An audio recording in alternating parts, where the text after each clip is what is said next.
The views, comments, and opinions of the following program do not necessarily reflect those of Morris Media Studios, MorrisMediaLive.com, or its affiliates. Listener discretion is advised.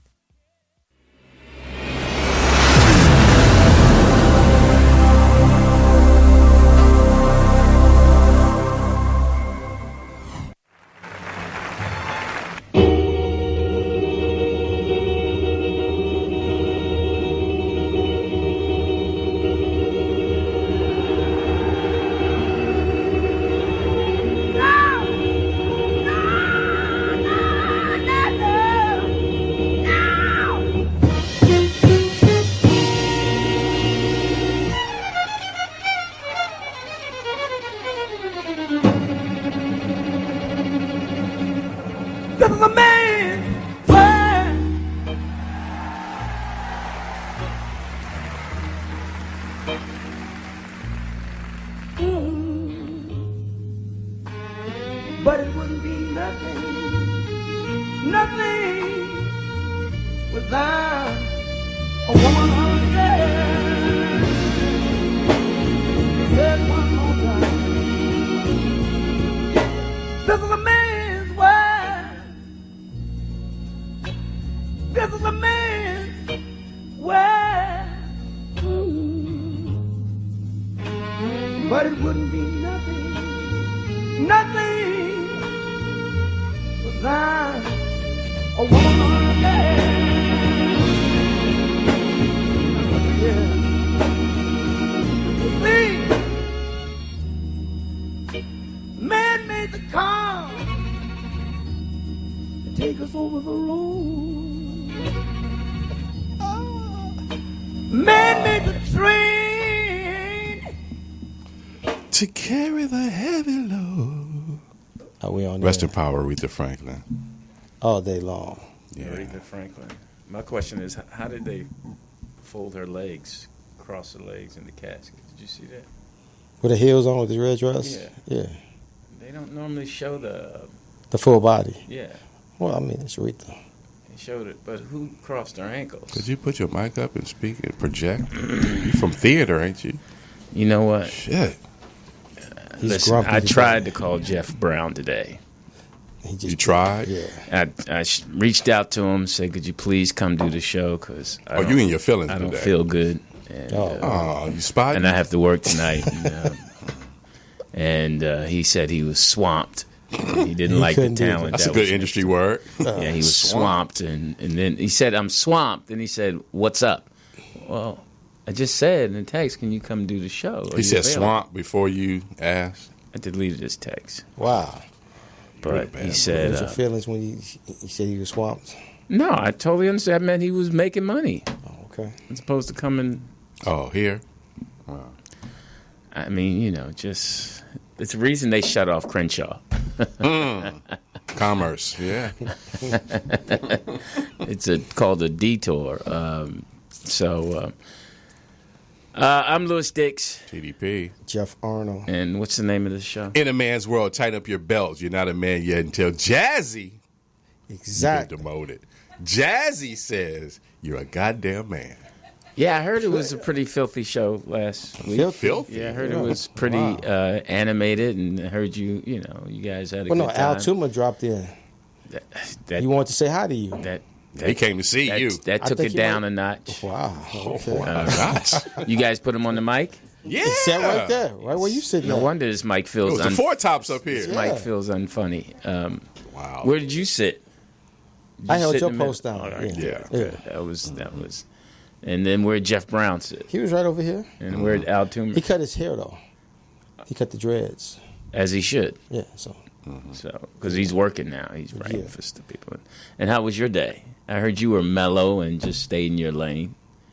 As I should. Yeah, but I heard you were trying to be a star again. Still What do you mean working. you heard? Who said you something? Yeah. Oh, all I these, said that all right. Who these said you Banana something? Clip or whatever his name is. Oh, Banana Clip Jaw. Yeah, he said you holding Jeff back. I was like, I ain't got nothing to do with that. I thought that was hilarious. Well, the census has come out, Banana Louis. Clip You've been holding them back. Hey, I push for you to take over. Because my comedy muscle is weak. I'll move to No, you ain't got to move. I'll go to another show. I'm good. Can you? Yeah, I'll go to those girls. They're I don't think they want lip you. service? they're sorry. I don't think I'll they go to want their you. show. The ladies' room. They need help. Oh wow. They need help. They're I don't think they pitiful. want you. Huh? They don't want you. I did their show last week. I did their show. Double Decker. Oh, you did that show? Oh, so right you before just, ours. woo, you just trying to get his own show on Morris Media. I ain't No, mad not at at him, all. man. I'm pushing for you. You can have. Hey, this seat is always open. Well, move now. I would if I didn't have to show up. Well, you can leave. I would. I got to leave at a certain time. Wow, there you go. But you no, working tonight? You gotta get your rest. it's yeah. I need my voice. But I had some good fish last night. From where? Penguins. Where's that? on Oh, yo, Pico. Pico. Yeah, That's my spot. yeah. Pico and what? The snapper was better than the sole. Pico and what? Pico, just somewhere on Pico. Okay, High Point, and then one block west of High Point. In the, you know where the studio is right there, High Point. And then there's a shopping center with, a strip mall with 7-Eleven and Oh, right a there. pizza place, and then the Penguins. Close to is La right Brea? on the corner. Closer Yeah, to Fairfax. Yeah. Okay. West In of between, Fairfax. yeah. It was. I know exactly what you're talking about. Now. Yeah, I know what you're I talking had been looking for some I meant to tell you that last time we talked about it, but it hit me afterward. Yeah, Penguins. penguins. is the Yeah, spot. Yeah. Because Mel's is. Is he reasonable? Yeah, I mean, yeah. Shout out to yeah. Raul at the corner. You get more than you get at Mel's. Yeah, oh, for sure. So and for those of you like me, they moved Blue Bloods to Wednesdays That's a now good on show. Ion TV. For those of you who don't have cable, Oh, you like Blue Bloods? I like good Blue show. Bloods. It's a good show. The New York Family Cops. It's a good show. You know, Tom his Selleck. mustache. But they have a new what's that thing called? Show With story? Robert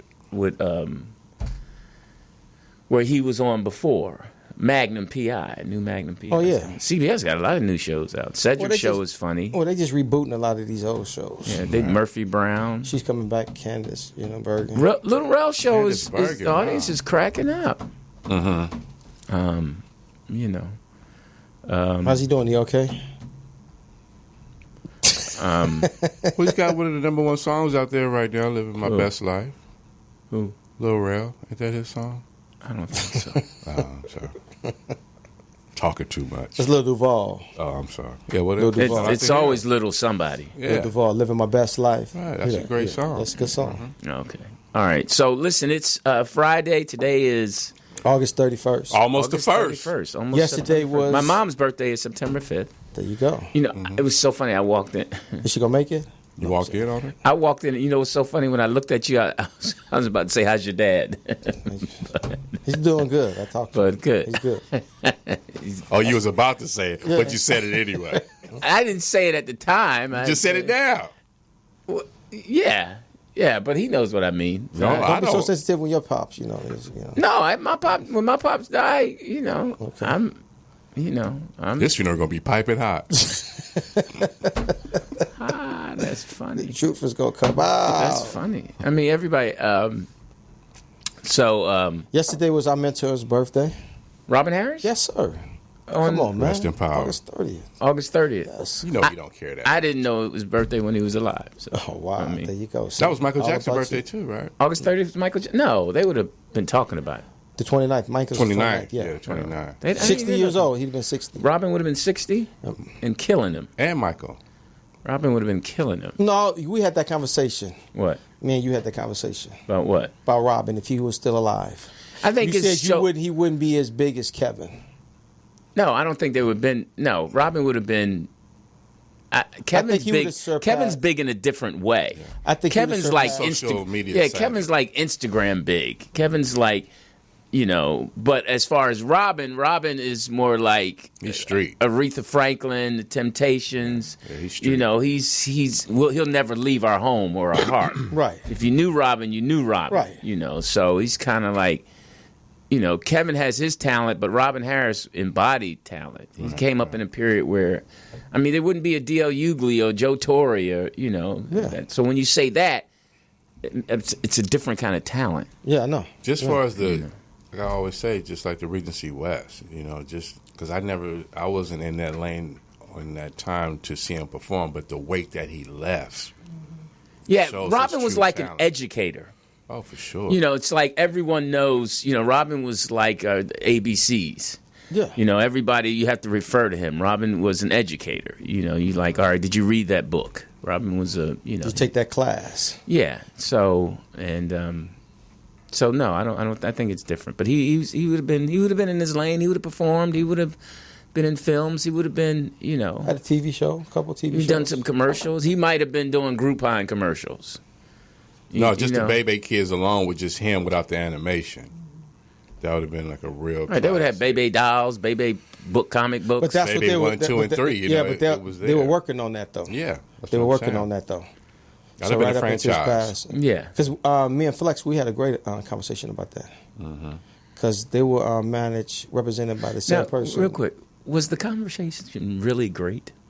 Yeah, it was. Or was it just okay? No, it was cool. It was great. It was a good conversation because he was represented by Bill Gross. No, you see what I'm saying? It was. He was there. He was involved in it. So the conversations you have with Sinbad, you said they were great. I did not say they were great. Well, I said they were long. Okay. I did not say they were great. You told me you had a great couple of conversations with Kaz. Now, those conversations were great. Were they appealing? Yeah. Were they revealing? Those conversations. Now, you can't. Flex and Kaz conversations are totally different. How so? Oh, come on. What about pills? What not? No. Come on. What? Kaz's knowledge compared to Dr. Cosby knowledge compared to Flex? But, Okay. Knowledge of what? Raping women? Yeah. Don't go there. Why? Don't go there. But you put it out there like he just so. I'm talking about in the industry and business. I'm not talking personal. That happened in the industry and the business. I'm talking about contract negotiation. I'm talking about what to put in your contract. What to put in your contract. Okay. Let's stop that. Are you going to the sentencing? Is that where we're going now?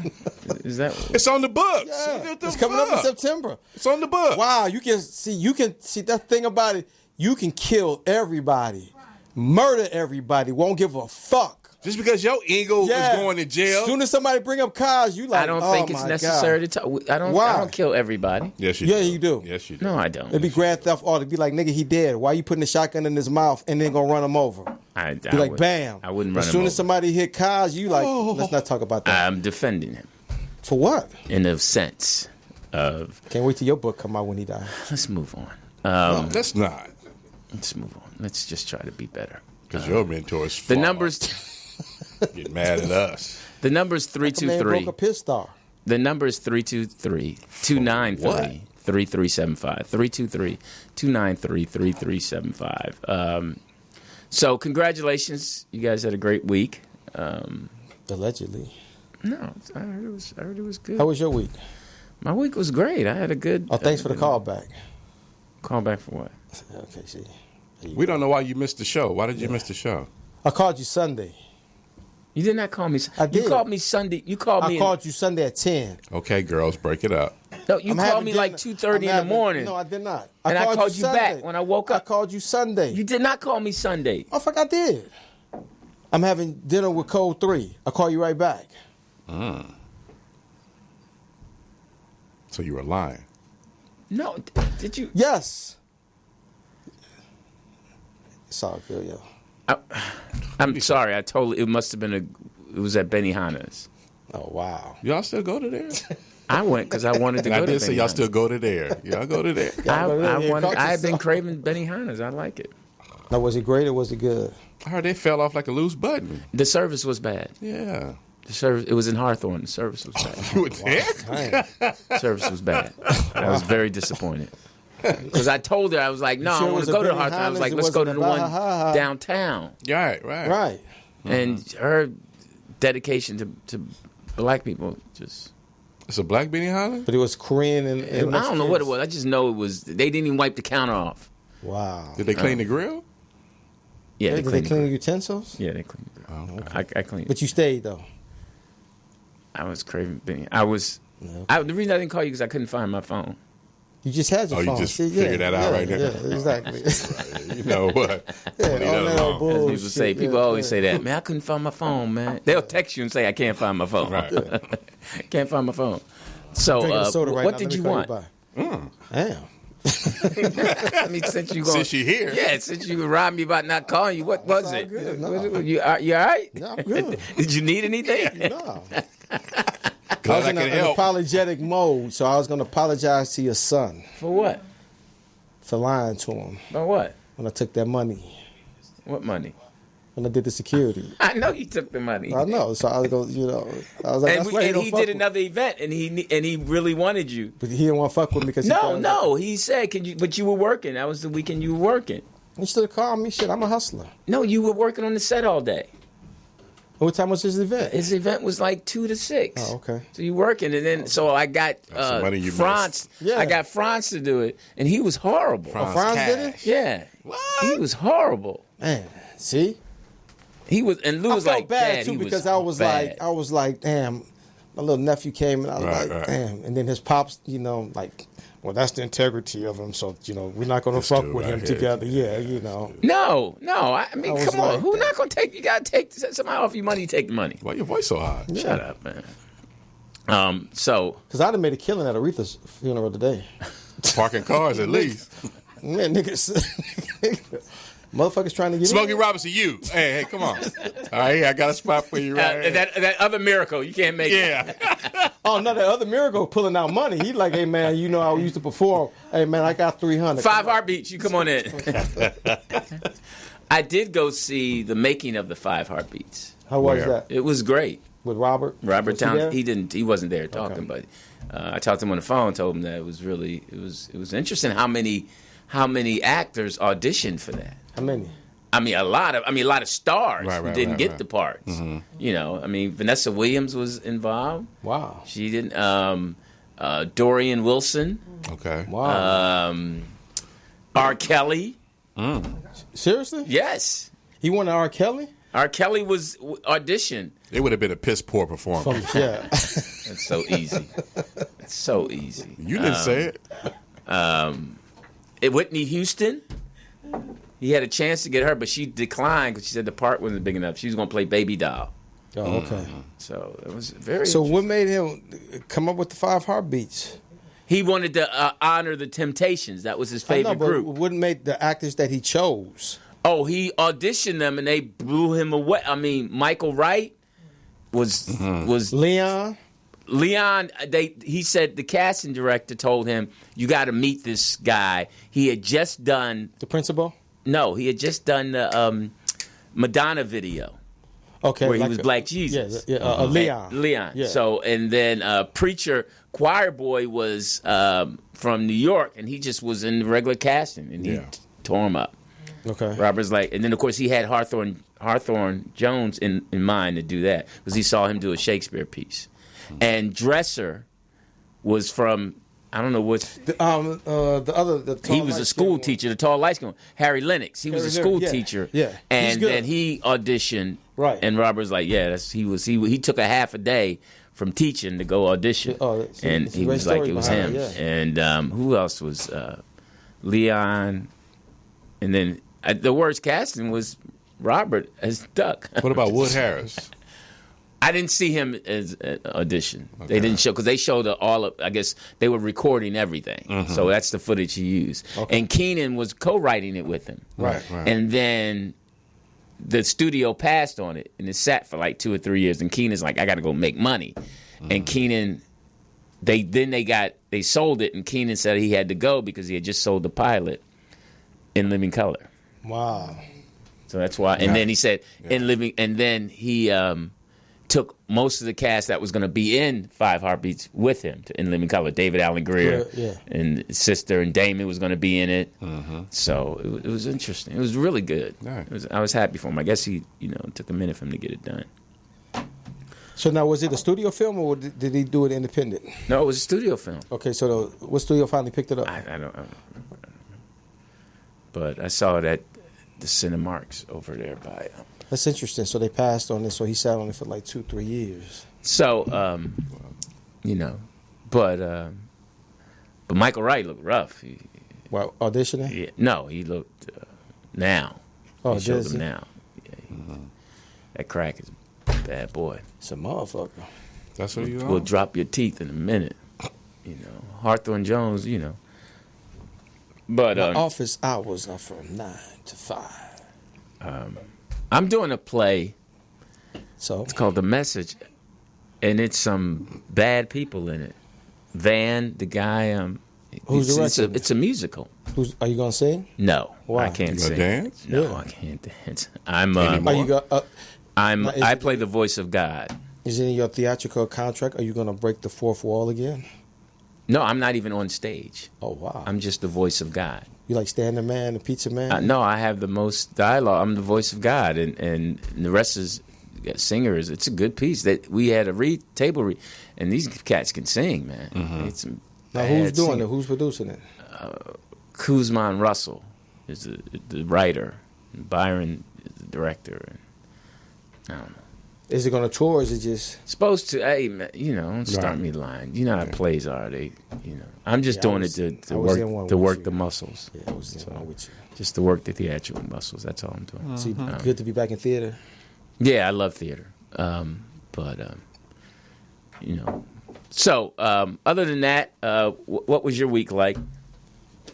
What'd you do? Uneventful hustle. You finished your show. How'd that go? Now, I thought about you because you're the thing that you were working on was the gaming thing, Yeah. and then they had the Game, shooting. Yeah, that's Sunday. Yeah. The Madden Oh, wow. 19. Yeah. Right, so that was crazy. I thought about you. I was like, But he murdered those people because he lost. well, I guess he got better. No, I mean, No, rest in pride, True Boy, the one that was killed. He's from here. He's from. Eli Woodland Clayton. Hills. Yeah, He Eli Clayton. He was from Torrance. No, he's from He was Woodland one of the Hills. gamers. Yeah, that got shot. Yep. And he said they were saying that the guys kept playing. Well, I mean, they released the audio version of it, and at first the announcers were talking, and all you just heard was pap, pap, pap. So what pap. kind of game were they playing? Were they They playing? were playing a Madden 19. Man, So Frank. they were playing a football game. Yeah. So they wasn't even gunshot. It wasn't like they were playing Fortnite and all that, where it was gunshots. No, until somebody started getting hit, and then you heard somebody said, "Oh shit, somebody's shooting." So when you see that blood splatter on somebody's brains, you like, "Oh, this shit is real," because then you kind of like, because the announcers were talking, and you kind of like subliminally didn't want to hear the first two pap pap. Then he just was pap pap pap, and then you like, "Oh shit." Now, Somebody shoot. as a man, can you recognize gunfire? Yes, sir. Can you? Yes, sir. Can you? I came up in a war zone. I'm pretty sure I can. Well, we can find out when we leave here. I'll pop at your ass. No, I mean I can. You know, you can. It's a difference. You got 4/100ths of a second to discern whether it's a firecracker or a gunshot. Or backfire of a car. Yeah. That's how fast you got to be in the streets. In your streets. In the streets. In the Period. streets. Because when they pull it out and they go like, pap, pap, you're like, oh, shit. And you run that and- is that the universal phrase used What, oh, shit? when someone starts shooting? Yeah. Oh, Yeah, because it's going down. And you want to know now where I it's think coming that's from. I think that's the And who are they I trying think to that's hit? the black universal. The white is Ouch. it's someone shooting. You're probably. That's No, what they're going to investigate. What's yeah, going like, on who over is that there? shooting? Where's that coming from? I saw a spark. It's not their world. It's not See, their black world. people, the first thing when you start hearing that shit, first thing you start to check to see if you wet. You run and you like, shit. because the adrenaline's flowing and you don't know if you got hit. Yeah. And then you just like, oh, shit. I escaped that. But then the instinct, you want to go back and see. So instinctively, you want to go Human back nature. to see, yeah. Wow. Well, we hope those. Let's put you in a situation. Let's put you on the corner and see how you dance. Yeah, you ain't never been on the corner? Yeah, man, come on. Man. Yeah, I grew up in the streets of Philly. I don't know why y'all think I ain't never been on the corner. You ever hold one? A gun? A penis. Set up. Thank you for the assist, man. Yeah, see that I've held the gun. I've held a what you 50 call it. caliber That's what you machine call gun. it. Oh, really? Did you fire it? Yes, I fired it. How was the recourse? Did it hit you in the chest? Bad. You had to be strapped in for that. You had to be. That was military. You had to be strapped in. Oh yeah. You know, but Where'd you shoot it at? See, he catch a nigga I forgot the I forgot the country we were in. We were in Kuwait, Kansas. Larry. It was when I was entertaining the troops. Okay. Wasting the taxpayers' money. You got paid, shit. No, I mean, it's just funny how I was sitting there How it thinking, works. Yeah, I was like, okay, would you guys like to shoot the gun? And I'm like, don't the bullets cost? And blah, blah, blah, blah, blah, blah, blah. And the guy was like, oh, that's about 50,000. I was like, Yeah. There you go. I was like, really? We wasting bullets for this? It's a contract. That's entertainment for us to shoot. It's Hey, just, man. you know. And then, you know, Wayne Newton did it, and then his toupee Oh, that's fell right. off. That's when you was out with Wayne Newton, right? And that was Yeah. Cowboy Girls. Yeah. Because they wanted somebody clean and all that junk. So they Drew chose Carey you. was there. So, and how was your week? Good. I saw you pull up. You went to the cleaners. You got a lot of clothes. Really? Yeah, I saw that. I was like, wow. Now let me ask you a question. Now, No. I saw you. Are those your clothes? Do they look like my clothes? I couldn't tell. I didn't look up close, but I noticed. I was like, oh, TDP went to the cleaners. So, Yeah. yeah. Did you put this shirt in the cleaners? Not yet. But you will. Yeah. That looks like a wash and wear. If that's what it looks like to you, then okay. So that's how you you don't do get your- creases on the sleeve. No. Do you specifically tell them not to crease the sleeves? No. Okay. She takes care of me. Wow. So you know you've been going there a while. 20 years. See, there you go. Is it Korean people? I give her a lot of money, and I just give her my clothes. And she say, okay, you bought $2 more for next week. Oh, okay. So you pay and you like layaway, John. You Just give her the money, and clothes. she just... She don't even write. She know your name and everything and your I'm phone in the number. system. Yeah. Okay. Just come in. That's how you do it. Okay. That's what I'm saying. When you establish these relationships with people, and they're good relationships, you don't have those type of problems. Yeah, because most men go to the same spot to get the haircut, cleaners. Yeah. Right. We very seldom go somewhere else. Right. And that's when the problems usually happen, when you veer off to a store or some type of franchise that you really don't deal with. Right. They never seen you before. Yeah. And they just want to treat you like the lowest of the low. So that's why we Right. get all these crazy videos and all that stuff that's out there. Because people don't know how to handle each other. Yeah, the viral in a videos, situation. Yeah. And she knows you. They're comfortable with you. Oh, yeah. Yeah, my I go in cleaners the back and and my everything. Huh? I go in the back and everything. So the bath. Yeah. So, But you know, sometimes a lot of clothes that be there for a long time, Uh-huh. and they be on the little rack. I'm like, oh shit, whose jacket is this? Yeah, yeah. Oh, I've been here 4 years. really? So let me take see the this, name. yeah. Oh, he in jail. I'll Yeah. take this one. Yeah. I Oh, he ain't guess coming so. back to get this He ain't one. coming back to get this one. Yeah. Oh, yeah. They re-upped him. Okay. Now, do you go to the same cleaners? No, I don't go to cleaners. No, I don't have. You suits. don't take anything to the cleaners? No, Your suits? You wash your suits? I haven't worn a suit in a minute, so I'm good. Well, you have suits. Plenty of suits. Right. So when you wear them, don't you take them to the cleaners? I will, yeah, but I haven't worn them in a while, so there's no need to take them to the cleaners. Okay. All right. Attitude. No, not at all. Really?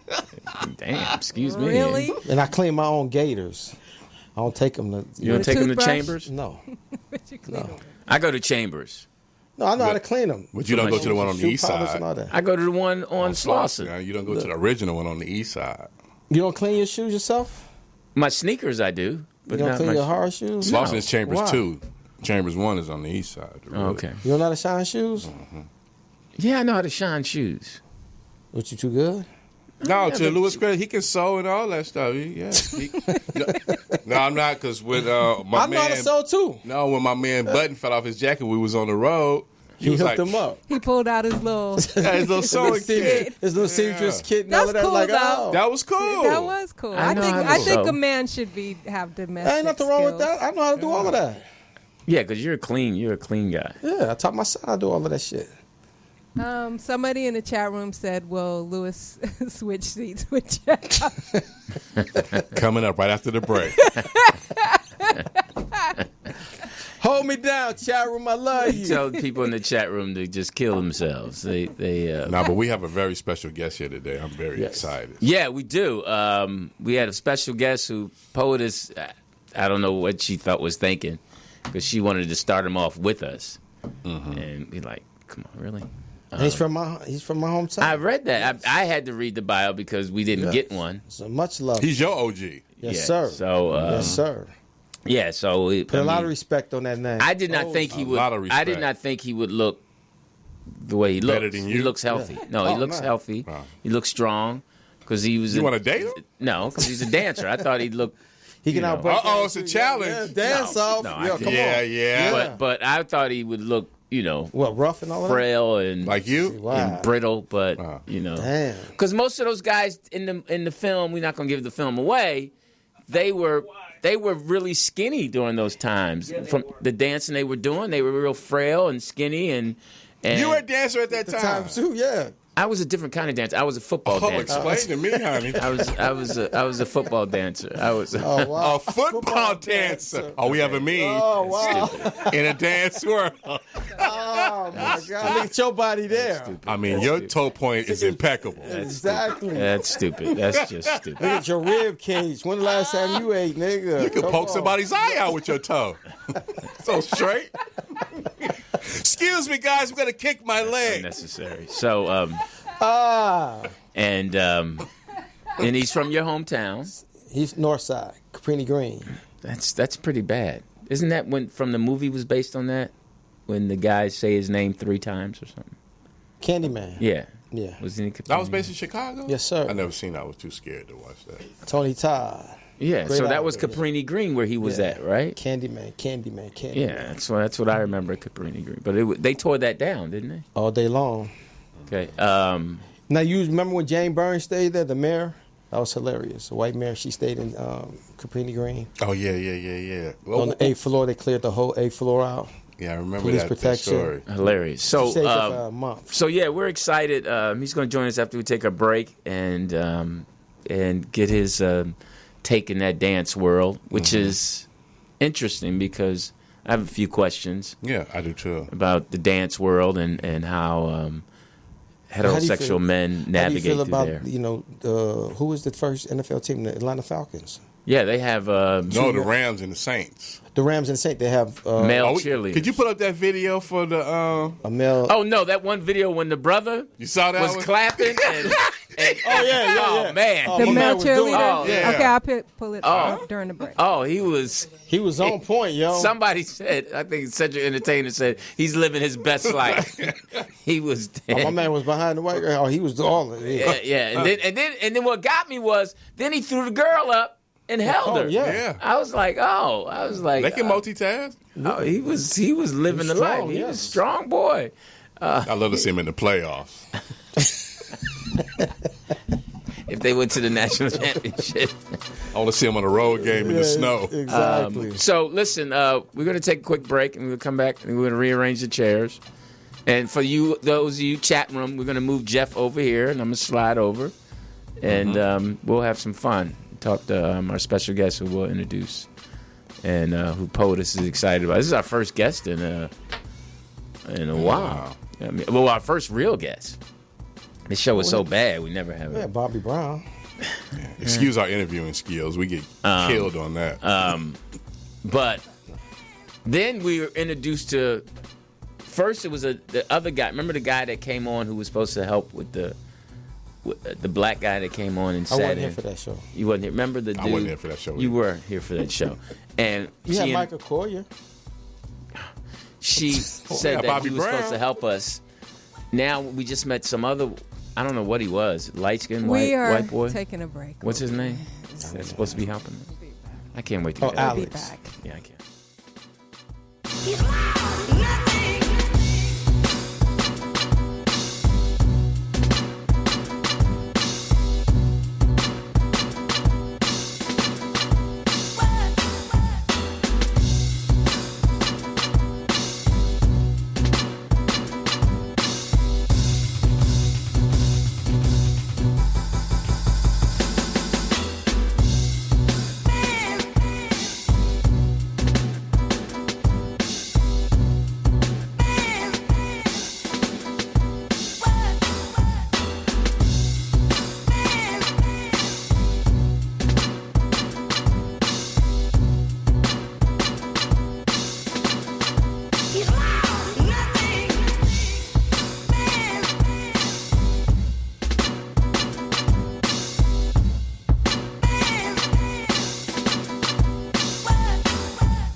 dedicated camera.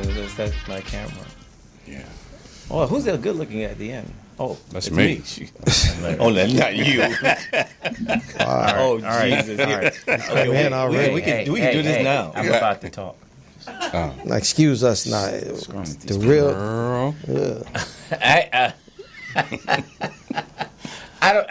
We're back. I'm Louis Dix, TDP. Jeff Arnold. and we're gonna introduce our special guest. In a man's world. All day What's the name- long. What's the name of the show? In a man's world. Tighten up your The belts. show is terrible. Thank you. Yes. It's obvious that everyone thought they had a great time last week, and it's At your expense. and Jeff's talking about it during the break, and we come back with this flow. And Yeah, so you didn't come back in flowing. Why you fucking the monotony all up? that chitlin circuit stuff. Okay. Wow. Wow, Mr. High and Mighty. Saying, Exactly. This is.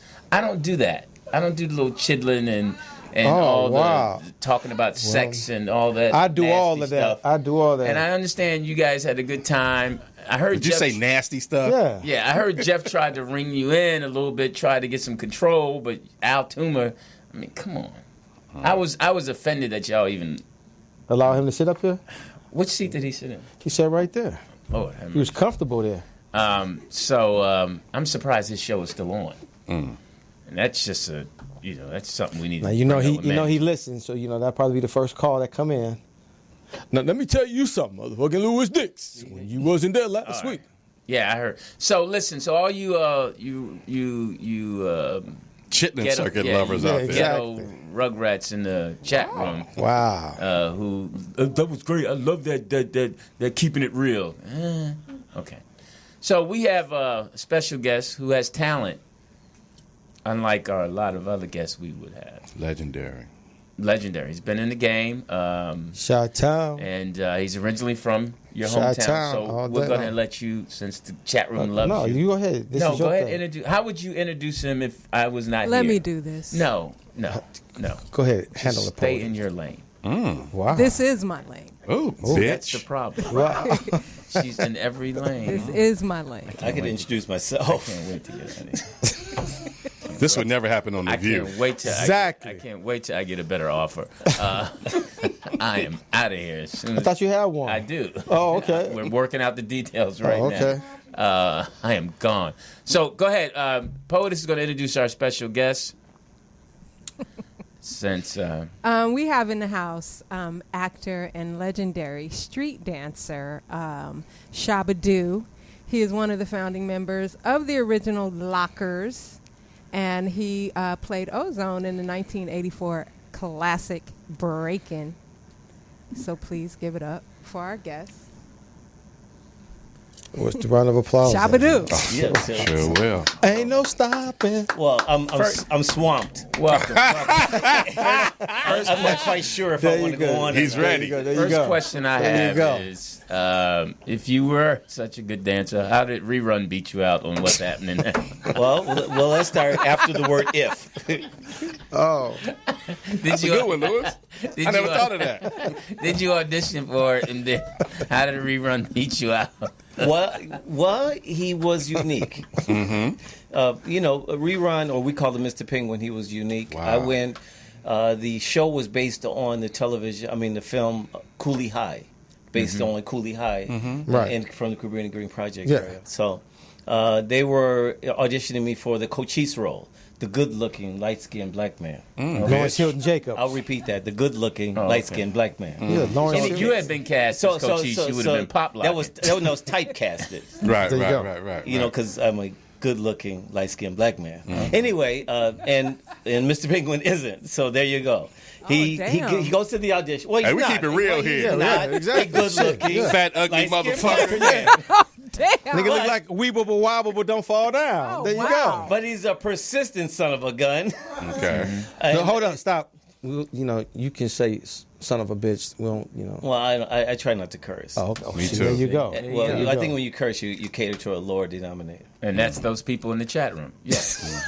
That's a good No, point. no, You serious. and Lou on the same level with that one. I have Christian that. beliefs. Okay. In any case, Well, Christians kill people too. oh, Exactly. yeah, they do. We try in the not name to of curse. Jesus. At least not on, Let's at least not establish on that camera. Not on camera. But anyway, so ahead. he got the role because they said, "Hey, we're looking for a good-looking black man to play the lead or whatever." He said, "That's me." He goes, "What?" He said, "Yeah, I'm a good-looking black man on the inside." Oh, okay. And then they said, "Well, seriously, we want to audition the next person." And as the story goes, he held onto the chair and he said, "No, you got to throw me out." Oh, wow. And they started laughing. They said, "There you go." And Wow. they actually changed their mind. They rewrote it for him. Wow, good for And he So was was he- wonderful on the show. Okay. So was he originally in your breaking?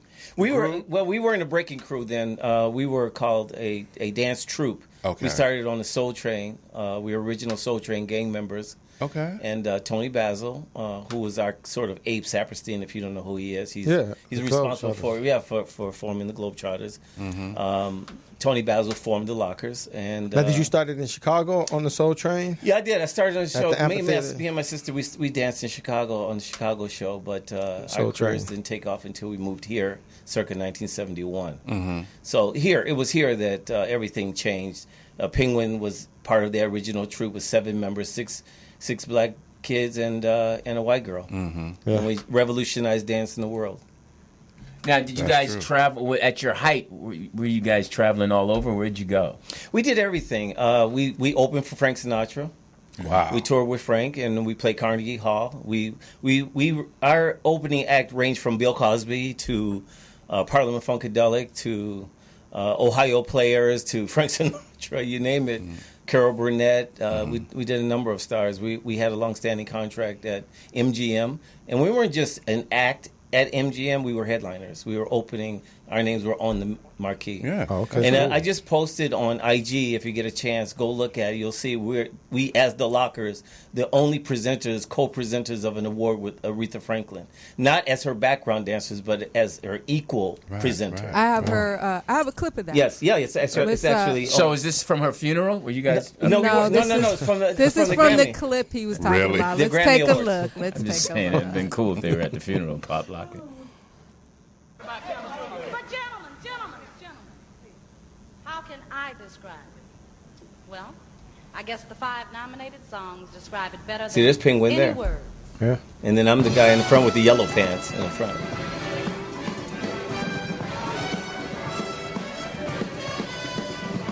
See, if she had played the clip, you would have seen that we were introduced with her as the Lockers and Aretha Franklin.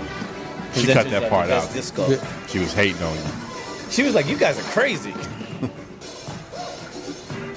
Hancock, boy, hang up your hanger.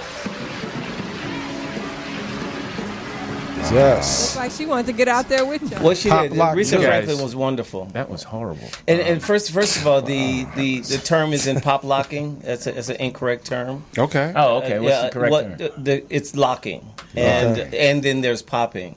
And I know, black people, we have a penchant for combining words. And so back in those days, people didn't lock and then pop. They popped and locked at the same time. So they say, "Oh, they pop locking," but that's not the real name. The real name is locking. So or did popping. you guys eventually accepted pop locking, or was it saying, no, we're going to stay with lock? Well, in certain pockets of Los Angeles, like South Central, they continue to use the word pop locking. I accept it, but it's not a correct term. Okay. Now, is there a book coming out, or has there ever been a book? Well, I'm writing my book, the autobiography. It's called The King of Crenshaw, The Rise of Shabba-Doo, the dance forefather of hip-hop. Okay. Cool. Cool. Why Crenshaw? Well, because here is where we cut our teeth, is where I cut my teeth as a dancer. We used to, if you could imagine, it was a beautiful time in the early 70s. It wasn't the street that we know today. It was our Sunset Strip. Right. Every weekend we would line up our nice cars and dance in the parking lots, and we would attend Maverick Flats and Total Experience, Page the 4. Joker Room. I'm sorry. Anyway, yeah, the Joker Room and The Parisian Room? No, not Parisian, and the Apartment Club. Then it was Blueberry Hill. Then it was the Summit on the Hill on Stalker. So Okay. we used to roam this boulevard. And we used to talk about one day rising above this area and being recognized for what we did. And so one day I was sitting there and I said, we always hoped of being the King of Crenshaw. And I said, oh, that's the title of my book, The King of Crenshaw. Nice. Now, are you going to do interviews or just tell the story? I'm going to tell a story. Well, actually, it's a true autobiography. It chronicles my life from my time from Chicago in the Cabrini Green projects. I think if you really want to tell the history of street dance, you have to talk about the socio-economic backdrop. You have to talk about the socio-political backdrop that drives the the creative process. Mm-hmm. Right. So you can't leave that out. Right. I mean, as a young black boy growing up in Chicago, there was a time when I didn't think that black was beautiful. I really didn't. I didn't realize it until James Brown made a record, "Say It Loud, I'm Black and I'm Proud." Right. And I was like, wow, we're black. We're not Negro anymore. Or what have you. So At what age did you leave Chicago? I was 16. Okay. Now, I've read in the bio, I don't know, correct me, because sometimes Yeah. Wikipedia is not correct. Yeah. So your mom raised you. Yeah, I was raised as a single parent. Did you know your dad? I know my dad. My dad was a career criminal. He was had many nefarious roles in the street. Now, what age did you know your dad was a criminal? I didn't realize my dad was a criminal until He didn't come home. well, he didn't come home for a long time. So, I knew my dad was a criminal when I was formally reintroduced to my dad. At what age? When I was about 9 or 10. I went to Joliet State Penitentiary to meet my father for the first time. That's what I'm saying. Yeah. And he Behind that strolled glass. out into the visiting area. Then they didn't have the glass separating you. You just had this sort of wooden wall or whatever.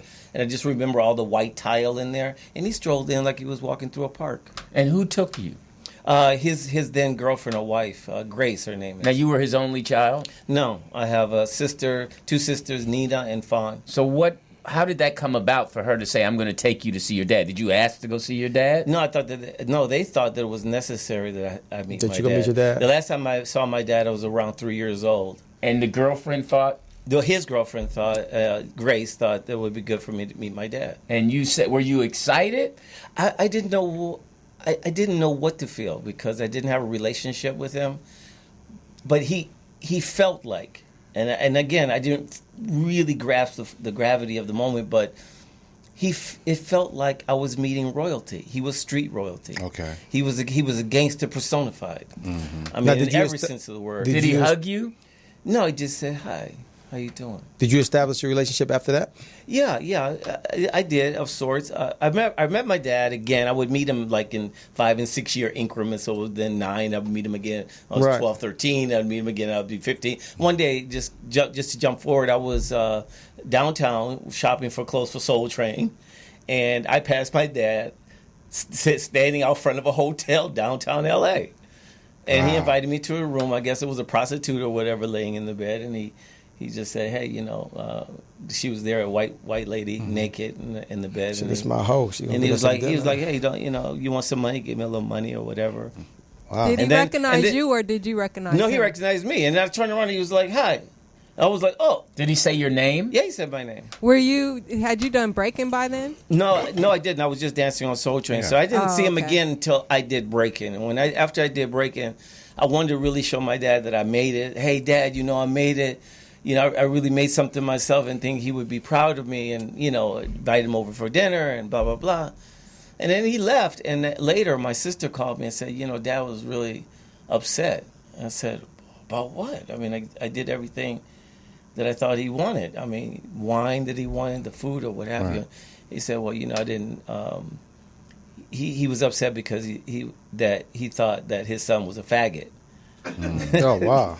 And I said, oh, really? He said, yeah. Wow. I said, what? He said, yeah, because you're a dancer. And I was like, but I'm not that kind of dancer. Yeah. I'm not, and there was a stigmatism attached to being a dancer. Back then, yeah. And I think we've been making jokes about it this morning, and I think that still exists for the most part in the world. People think that if you're a dancer that you're gay. And that's not necessarily true. Right. And so, I mean, you yourself, you're a football dancer. Shots fired! Oh, you heard that? So I did hear that. That's the first one. Oh, it was again. Funny. Just to conclude it, but I was needless to say, I was very upset by it. Were you ever able to talk to him about it? Yeah, I did. He moved in after I was married at the time. I was married to Leela Rashawn. And, wow. So Wait, Wow. Antoine Fuqua's wife? Really? yeah, it's Antoine Fuqua's wife now. Yeah, so, But that was your my wife first. then. Yeah, it was I had her first. nigga. We were married for almost 5 years. Yeah. Kids. We didn't have any children. No. I loved Leela in the best way that I knew how at the time. Okay. Love and marriage is something that should be for people that are mature, and I certainly was not. How old were you guys? I was older than Rashawn, so I was in my 20s, and she was 18 or 19. Oh, wow. And you guys got married in California? Yes, we did. Okay. And we lived in Cerritos, California. There's some clips of it shows us in our house. When my dad came to stay with me there, he was hitting on my wife, hey, True Dad, gangster in the My son's a faggot. Give me some of that. Exactly. I'm He sure don't know what he doing with that, boy. I'm sure that was probably God. the line, but it was upsetting for Leela. It was upsetting for Leela, so I had to Ask him to leave? Yeah, I did. Yeah. How long did he stay? He stayed longer than his welcome. Yeah, and it's interesting because I always wonder how. Is that in the book? Yeah, it will be in the books. In my book, I feel like when you tell the truth about something, you're going to give an autobiography. It would be a disservice to my fans and to my life and the life I've lived to give a paisley print of what I lived. Right. I have to tell it in all its ugliness. And if I'm going to talk about other people's ugliness, I've got to talk about my own too. That's what we Chicagoans because do. it's all of that Yes. made me who I am today. I'm not the man that I was before. Right, I'm a different person. So, Are you and Layla friends now, or do you ever talk to her? I don't speak with Layla, and I wouldn't necessarily classify our relationship as a friendship. I think a friendship is something that is ongoing, but I don't hate Layla, and I believe that she doesn't hate me. Okay. Now, going into your maturity of becoming a man, what were some of the things decisions and choices that you made to say I'm going to head towards being this type of man? Yeah, because you unlike got my married father? young. Yeah. Well, I got married young, but I was young chronologically speaking, but I was kind of old in terms of the street because I was a street kid. Wise. Streetwise and all that. But the thing that led me down a path, a change, was when, first of all, when I realized that some of the behaviors I was indulging in wasn't healthy. And I mean, smoking weed and doing things like this, drinking, doing drugs, drinking, carousing. Infidelity. I was a pretty boy, playboy. That's what I did. Okay. And that's the game I knew, And, in those days, you were congratulated for being the kind of guy I was. I talk about it today. You say, Shabba-Doo, what did you say? Well, go to bed at 9:30. Okay. And I said, well, and I try to live a Christian life now. I'm studying to be a Jehovah's Witness. Okay. So at some point, I will be a baptized Jehovah's Witness. Well, that's why you got to go to bed at 9:30. No, I don't. At No, 5 in the morning. I don't. Don't knock on my door. Which corner you stand on? I choose. I will stand on the corner, and I have no qualms about doing that. Okay. But I think Jehovah's Witnesses would do better if they sold pies. No. Well, if they least were cherry. if they were in fact a for-profit organization. Anyway. I'm sorry. My grandfather's a Jehovah's Witness. He used to send me the pamphlets. Michael Jackson was too. So was Prince. Yeah, I heard that Prince actually knocked on doors. Yes, he did. Yes, I will too. Yeah. Really? So Yes, I will. you actually knew Michael Jackson, right? Did you Yeah, I guys did. work together I did professionally? Ghosts. I did Ghosts. And that was an interesting meeting because I met him earlier when I was a dancer on Soul Train. Okay. But now I'm doing Ghosts. At the time I was attending the American Film Institute. It's a postgraduate university. I was attending as a directing fellow. Mm-hmm. So it was in my graduating year that I was invited to participate in the Ghost video. And when I said, okay, great, I get to do that. And I was doing my homework in my trailer or what have you. And I get a knock on the door, say, hey, Michael wants to talk to you. Mm-hmm. So I meet him in this hallway, and he's wearing a black mask and a fedora and a satin bomber-type jacket. Mm-hmm. And he just kind of hugged me, and he said, thank you for doing this. I really appreciate it. I said, thank you, Michael.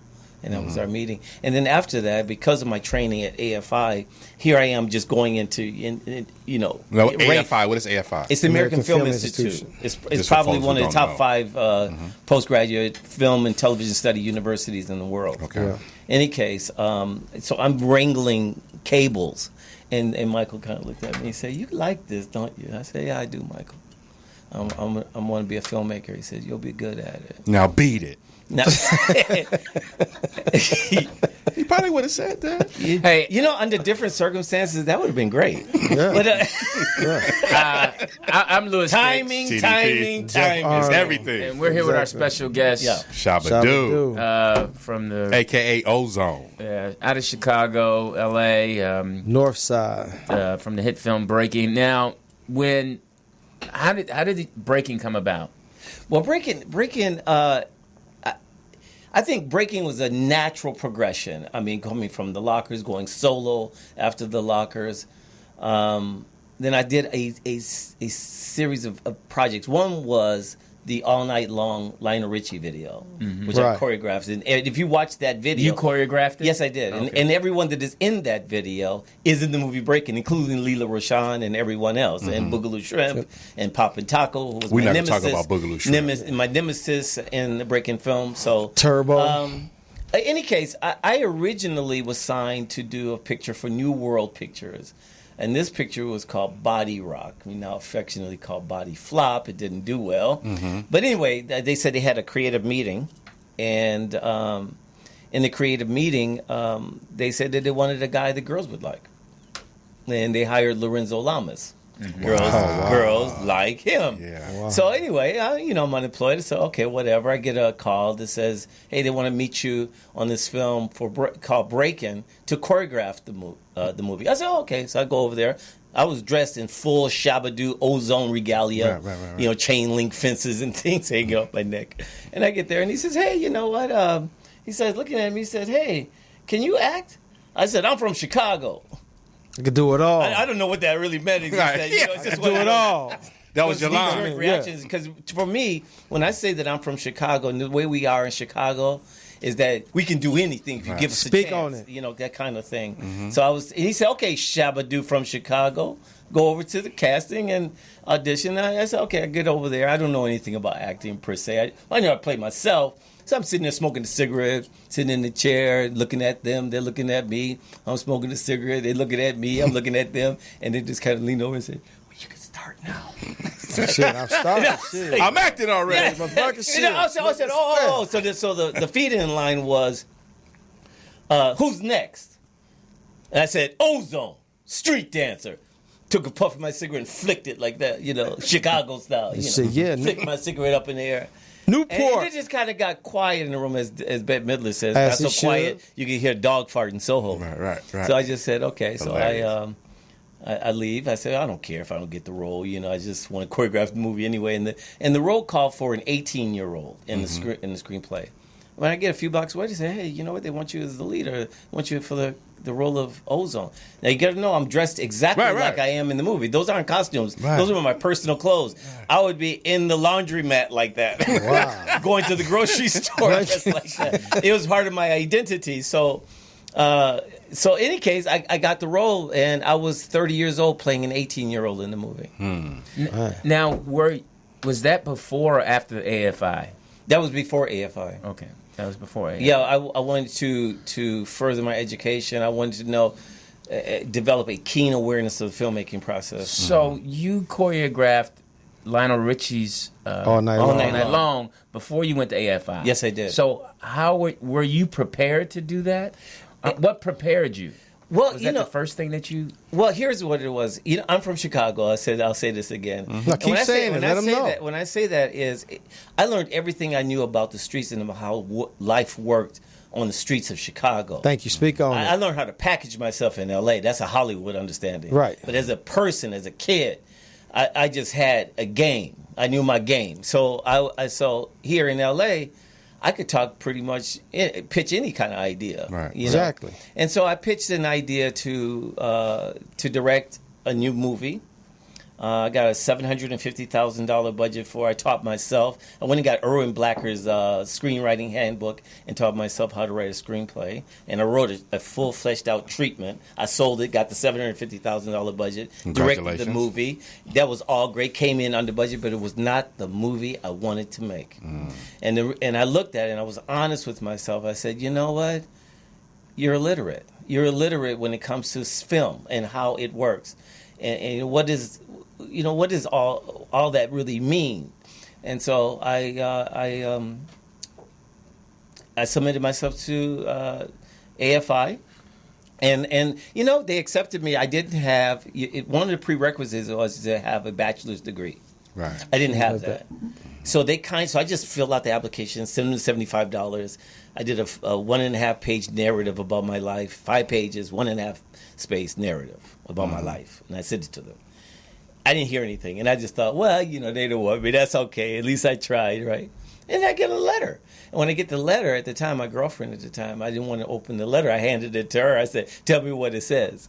Mm-hmm. So she opens it. She looks at it. She goes, "They want to see you." I said, "Wow." So I go to AFI. I meet with Frank Pearson, and Frank Pearson won the Academy Award for Dog Day Afternoon, and Dejo Magyar.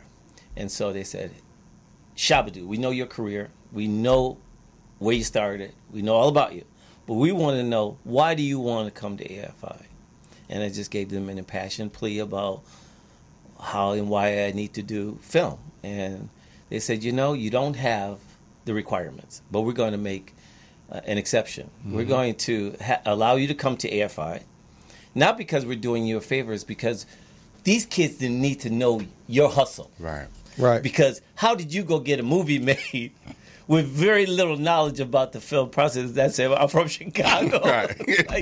And they said, well, you need to teach these other kids, need to learn from you, what it means to be from Chicago. Right. And I said, well, I just really believe in what I believe in, and I'm able to articulate it. I mean, I wasn't educated in those days, but I was street educated. Mm-hmm. And so I was accepted at AFI, and I graduated class of 96 as a directing fellow.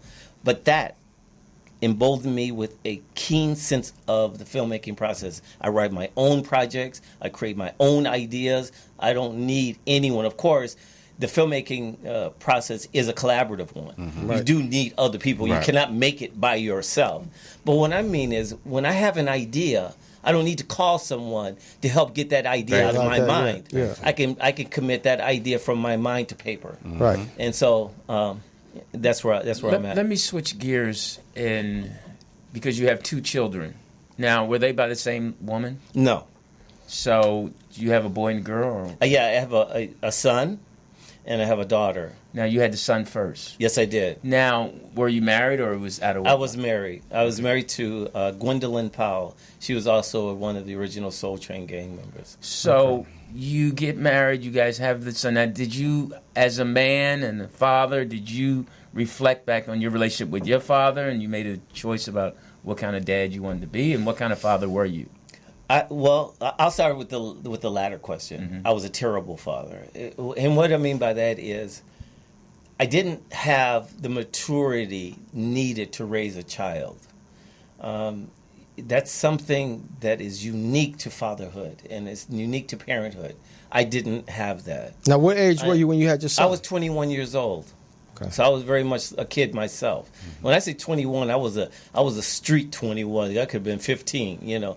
Again, you see, in those days, at 21, I looked like I was 13, 14, because I just told you I did a movie where I played an 18-year-old, and I was 30. Right. So I always looked younger than my age, Mm-hmm. So being a parent is being selfless. It's a nurturing role.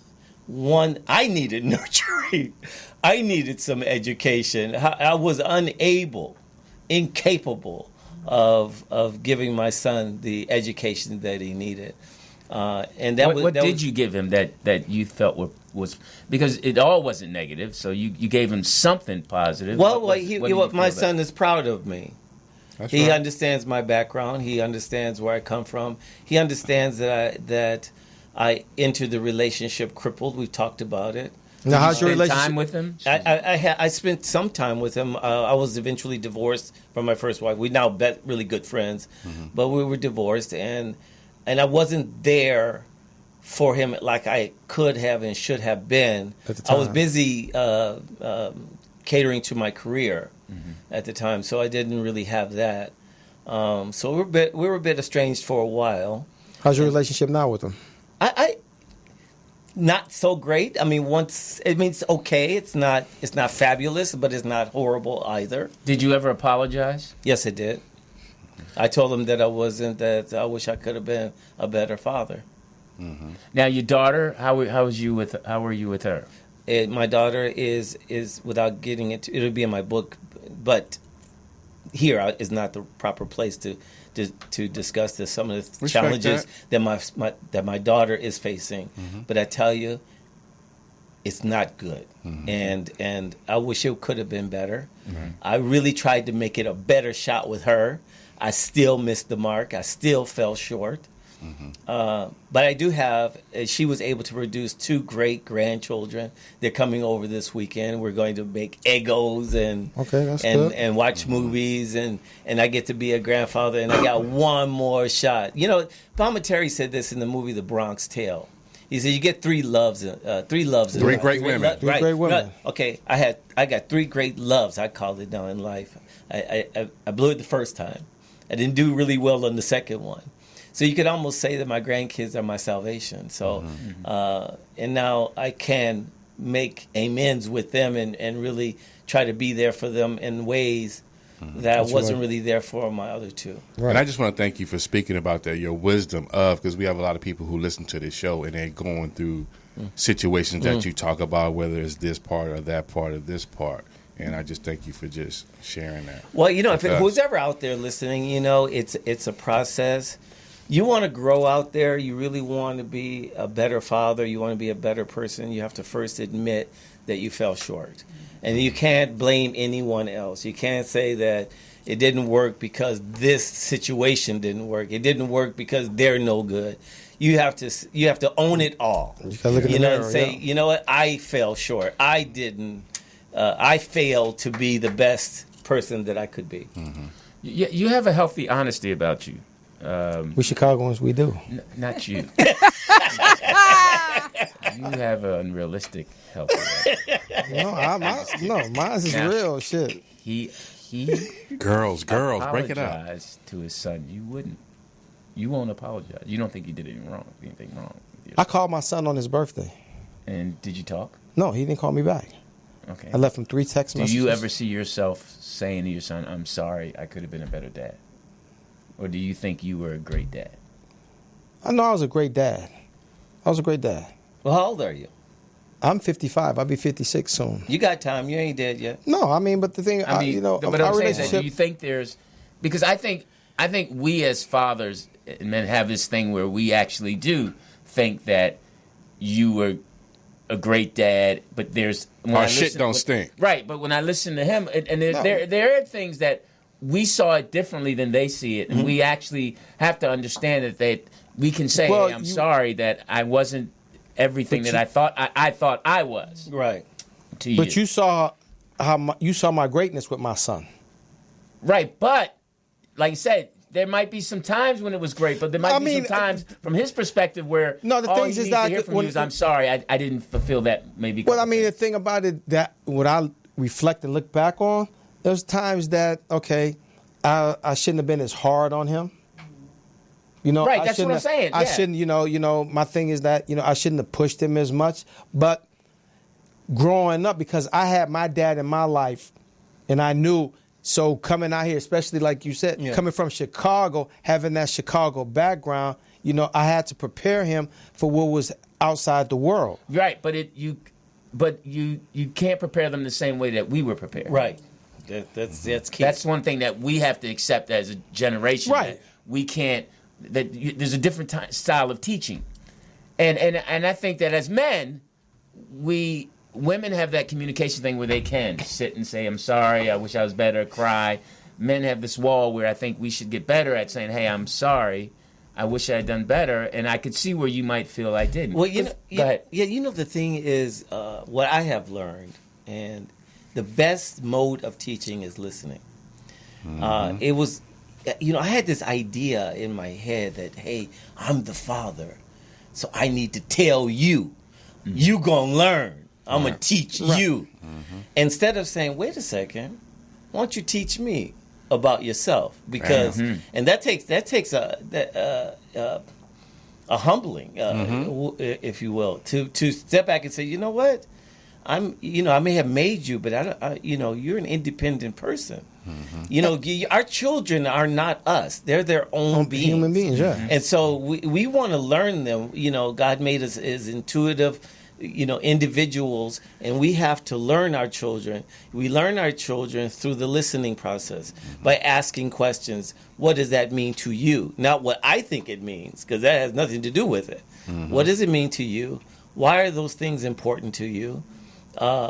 And if I can, how can I assist you to achieve that end goal? Right. You can only lay out, what, I do it this way, and I always often tell this story. And Take your time. I want to tell it now. It's ultimately the empowerment is through choice, and freedom is through choice. So one day, my daughter said to me, she was about 12 or so, she said, Daddy, I want to pick out my own clothes. I said, you're right. She said, yeah, I'm a big girl now. I should pick out my own clothes. I said, yeah, you're right. You should. You're a big girl now. So the next day, I laid out 3 outfits on her bed. And I said, baby, come in here. So he came in the room and I said, pick out the outfit you want. She said, I take that one. I said, that's a good choice. That's exactly the one I would pick. So she got ready. She felt smart. She left the house, and I was standing in the window smiling, remembering I picked all 3. Did I actually give her a choice? Yeah. The real choice would have been to say, go to the closet and pick out your own. Right. So it's still, on some level, I still tried to control the situation. So I didn't really give her a choice, a true choice. Right. And so sometimes, even if you might think, well, oh my God, what if she puts the leopard print with polka dots? She's going to look like an idiot. Well, then she needs to learn that for herself. Yeah. You can't protect your children in that way. They have to make their own mistakes, and who knows?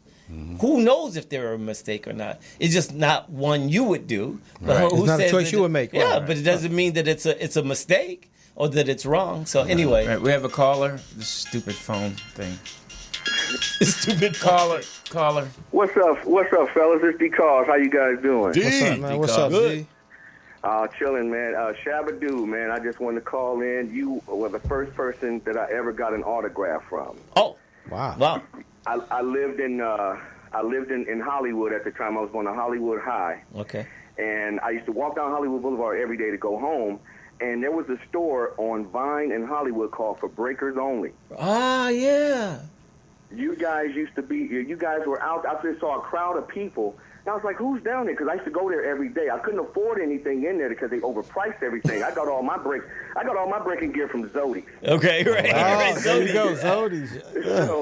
But I was like, man, who's down here? And it was you and Shrimp, and y'all was down there, man, and you took time out and gave me an autograph and everything, man. And I thought that was so dope, man. Now, your dad must not know anything about dancing because breakers and pop lockers was getting all the ass back in the day.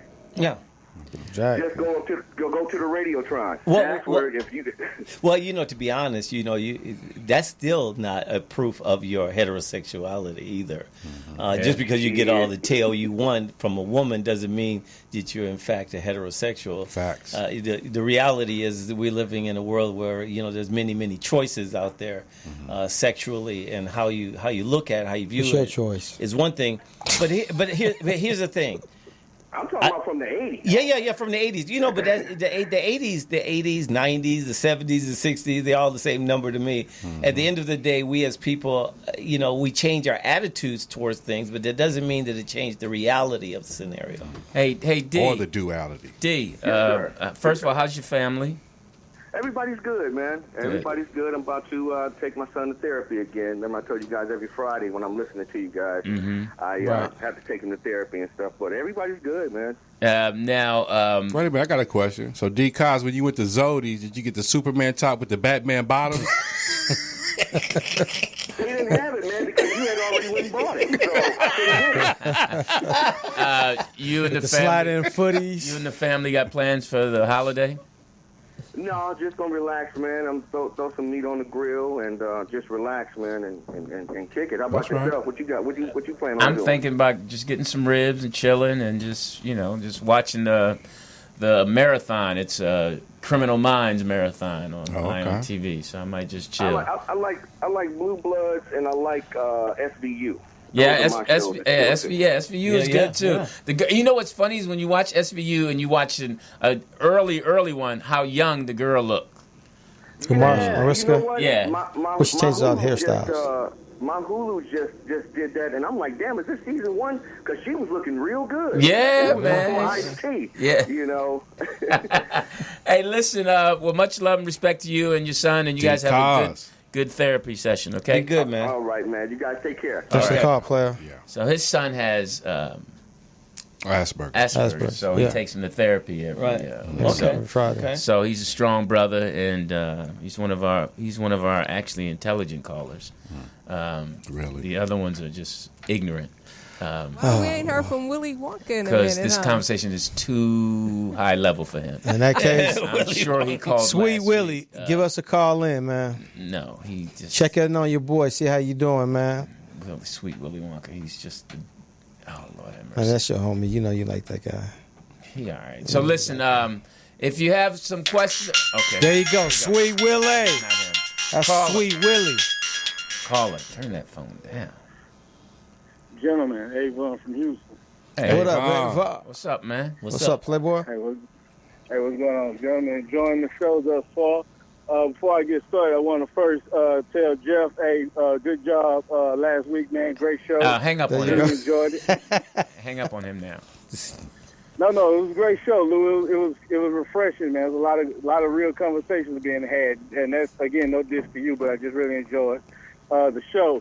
Listening to Mr. Shabba-Doo, I'm sorry, I'm not of that era that appreciated breaking and shows of that nature of that time. So I do apologize. I'm not that aware of you. But hearing your story, I think it's a very good story. I love the openness in which you share what it is that you've gone through as far as, fatherhood and marriages.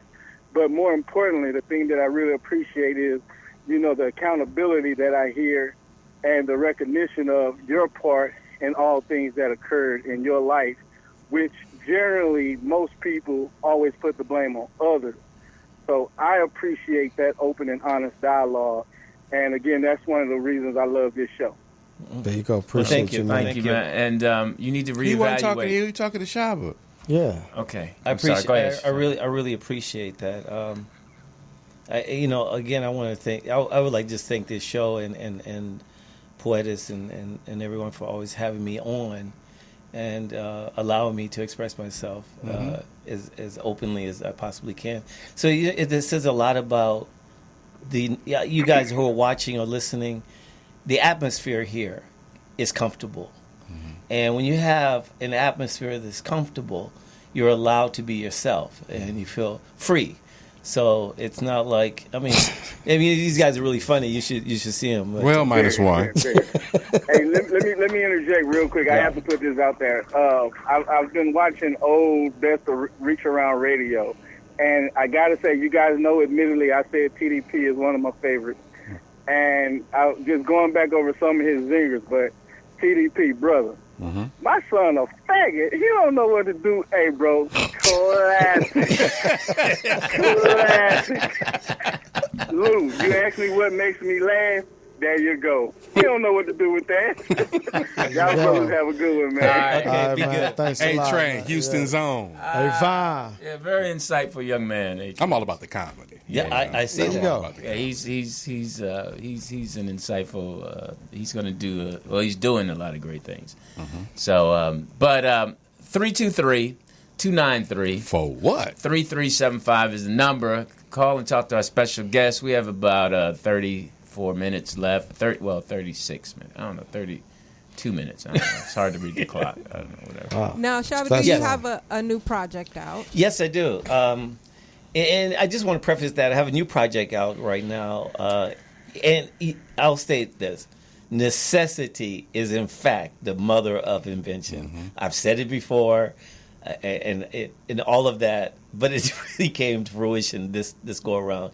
I decided to produce a couple of instructional streaming videos for my fans around the world. Some can't afford to fly into L.A. Mm-hmm. My classes are offered at a premium, so they're not cheap. That's right. And there's a cost to bring me to a particular country. Right. There's just some people who are not able to afford my teaching. So you teach classes? I teach classes. I also give lectures. Mm-hmm. So a lecture is about the history of the culture and all that. And is that your new project, Feng Shui? Well, yeah, Feng Shui is. But Feng Shui was born from the instructional video streaming idea. So I thought, well, I'll just produce that, and that'd be pretty easy. I'll just teach some kids how to do the steps, and I'll monetize that on my site, what have you. Mm-hmm. Then I thought, oh, my God, I need music. Because then I started walking down that licensing road. Well, that's a dark one, because that is expensive. Exactly. Then I thought, well, I have all these DJs all over the world saying, Shabba-Doo, I want to work with you, man. Put me on. We're going to make some music together. Oh, this. I said, okay, I'm going to put you on. They can't make it music.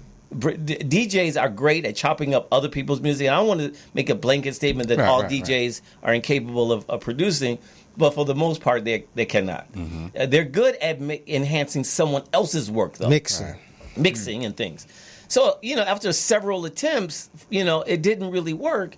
Then I thought, well, I'll just do that royalty-free stuff. Well, that music sounds like you pull it out of a Cracker Jack box. I was like, ding-a-ding-ding-ding. I was like, okay, I can't dance to this mess. So then my friend, Andrew Lane, my co-producing partner, says, you know what? We could produce your own original music. Come to my studio. Now, Andrew Lane is an award-winning producer, produced Mary J. Blige's High School Musical. I mean, he's, a platinum award-winning guy. And he's also a Jehovah's Witness as well. So anyway, say, hey, we'll produce your own music. So I started writing the lyrics. He was doing the music, and I'm writing the lyrics. Of course, we collaborate on the music as well, but I was basically writing the lyrics, and we'd come up with the melody or what have you. So I write out Feng Shui. So I always thought I was going to go get this guy to do it, right? And I'd get some singers or whatever, and they would do it, and we would produce it. I'd own the publishing, what have you.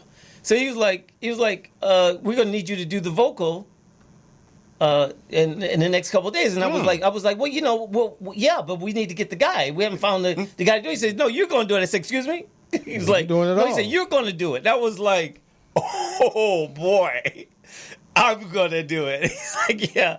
I said, okay, this is going to get interesting because, first of all, I wasn't expecting him to do it. I thought, we're going to get someone else. He said, no, Shabba-Doo, I got an idea, man. Man, he's like, man, you're a cooler Morris Day. You know what I'm saying? He's like, you're like Morris Day meets Freedom Williams and blah, blah, blah. He says, you got a great speaking voice. And I was like, I do? Hilarious. You got to be kidding. No, anyway. Cue the lights. Right. So you did the song? Yes, I did. So any case, I go in, we bring in a singer. We still need a female presence because I kind of had this idea that it's Fred Astaire meets Rihanna or somebody or Beyonce or whatever. I'm the dancing guy. I'm the presence in this project. So I come across a friend of mine, Portia Coleman, who I did she had I did a radio show she was co-hosting.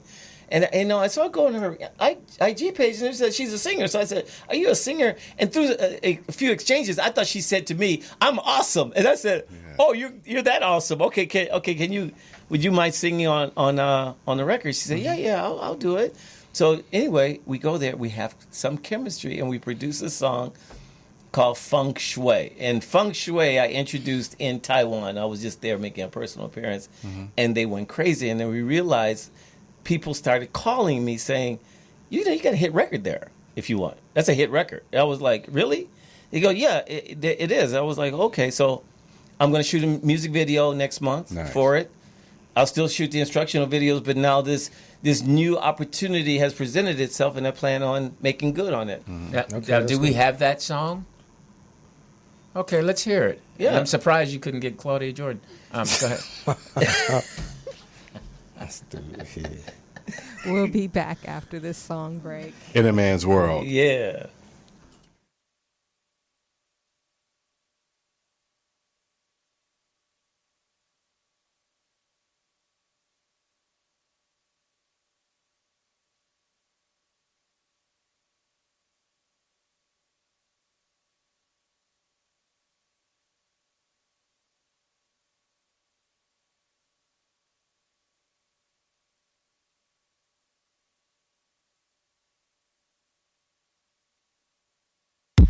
Get ready, fellas.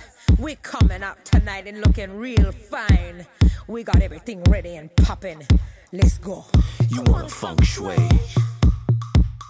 You ready for some savoir-faire? You know it. Get on this funk train. That's right. Cause we dancing all around the world, baby. We leaving the station in 5, 4, 3, 2, 1. Take off, baby. People on the north side. Feng shui. People on the east side. Feng shui. People on the west side. Feng shui. People on the south side. Let's party, party. Guys and gals in the club. Let's party. Woo. Camel, lock it, shake it, kick it, roll it, drop it, floss it, rock it, step it, flip it, funk it, sway it, roll it, point it, shabba, slay it. Okay now. Gals in New York, pull your skirt up. Gals in Chi-Town, throw your hands up. Gals in Oakland, shake your booty. City of Angels, wanna party? We like the feng shui. We like the feng shui. We like the feng shui. We like the feng shui. We like the feng shui. Show you. We like the feng shui. Drop it like we rock it, like we pop it. Drop it like we rock it, like we pop it. Drop it like we rock it, like we pop it. Drop it like we rock it, like we pop it. Shabba-Doo. You got the right moves for this groove. I wanna feng shui with you. We can mix it up, baby, all night. You got the right attitude.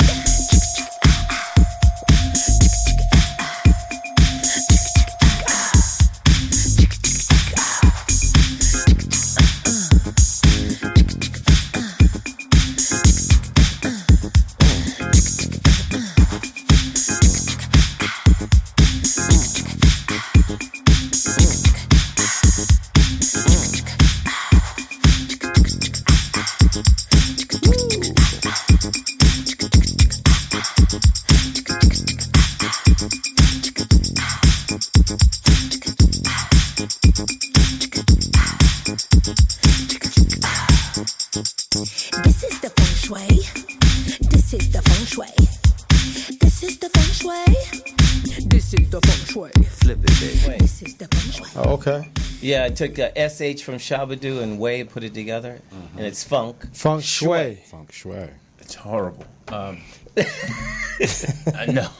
it won't do well in America. But no, Really, Lewis? Thank God. I wanted to. You talked about. So my first instincts were correct. Yeah, it's really bad.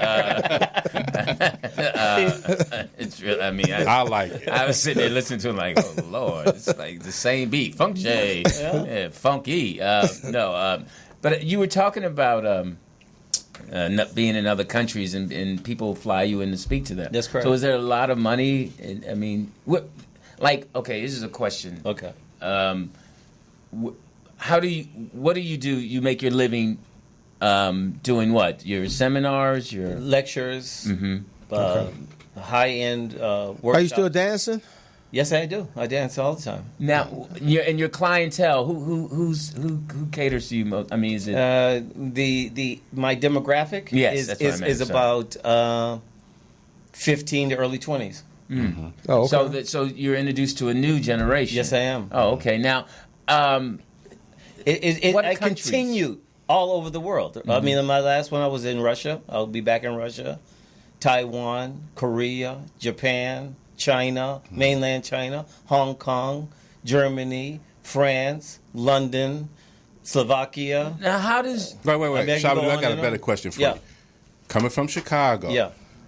making the migration to where you are today, when was the global thought while you were dancing? When did that come into your mind?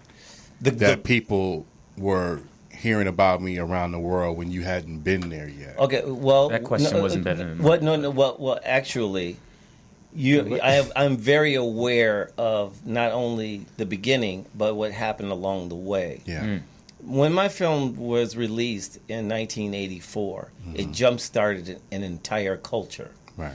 If breaking hadn't made it that summer, we wouldn't know hip-hop and recognize it as we know it today. Correct. Now, that film, with a $900,000 budget, collectively has gone on to make about $100 million. This is before the sophisticated cross-platform marketing and social media and all that. Right. So this film made me a global star, even though I was a national star, dance star. Before that, I had my own television series with Nell Carter, Graham Chapman on NBC. So, I was known here for... Now, y'all, Breaking was before Crush Groove, right?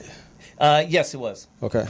All right. Yeah, and there was a rash of street dance films that were released in those days. You had Beat Street. Yeah.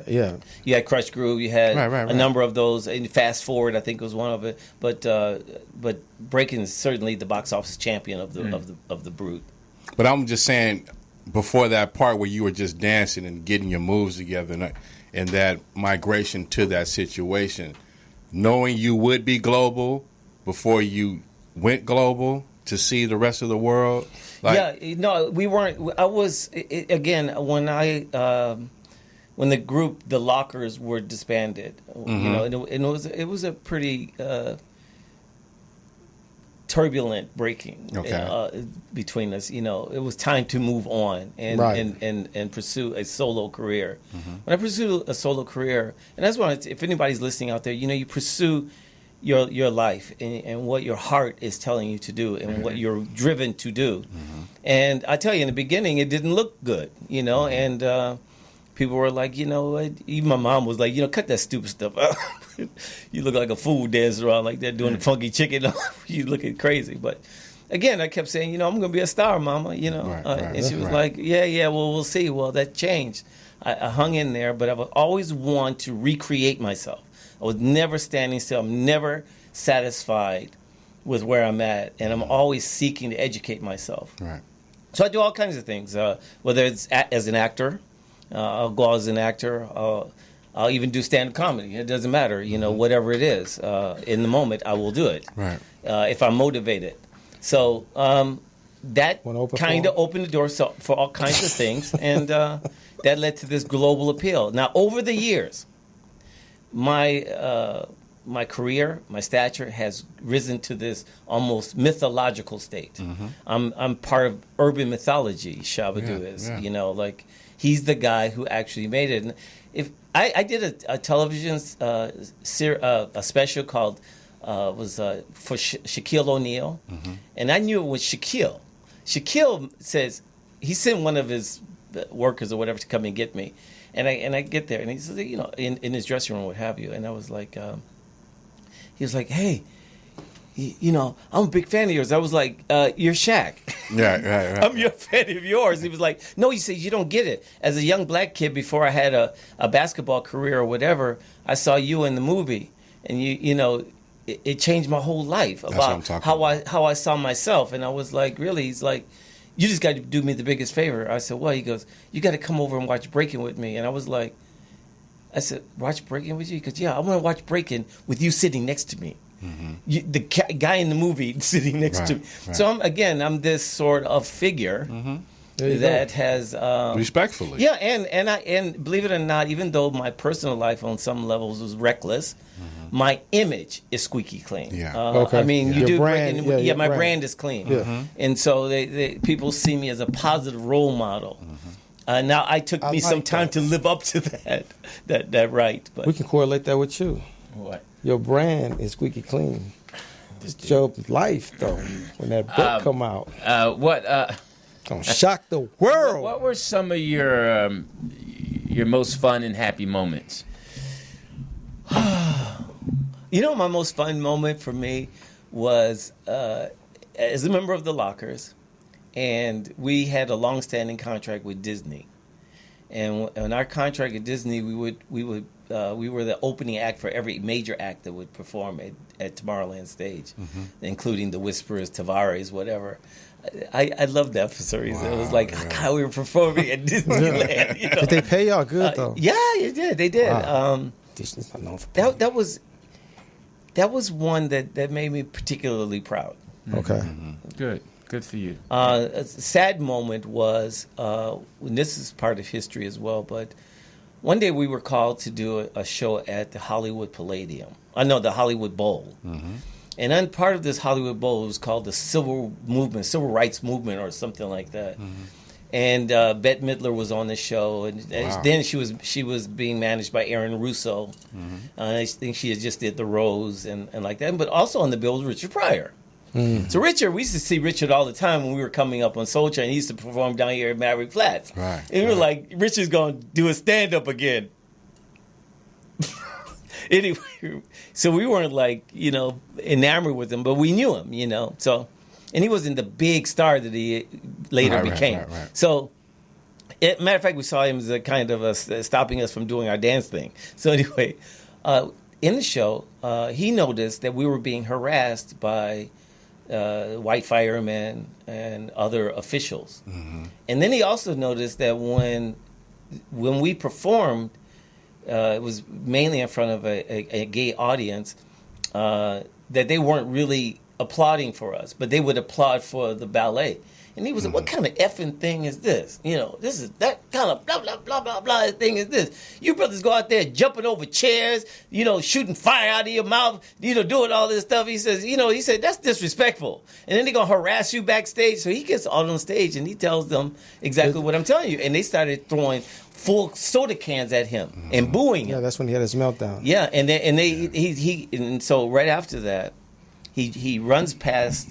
And he looks at. I was standing there and a couple other boys, and he says, "Let me get my black A out of here." And he jumped in this car. He said, "Before they kill me," and he jumped into his limousine and drove off. Now I was sad by that because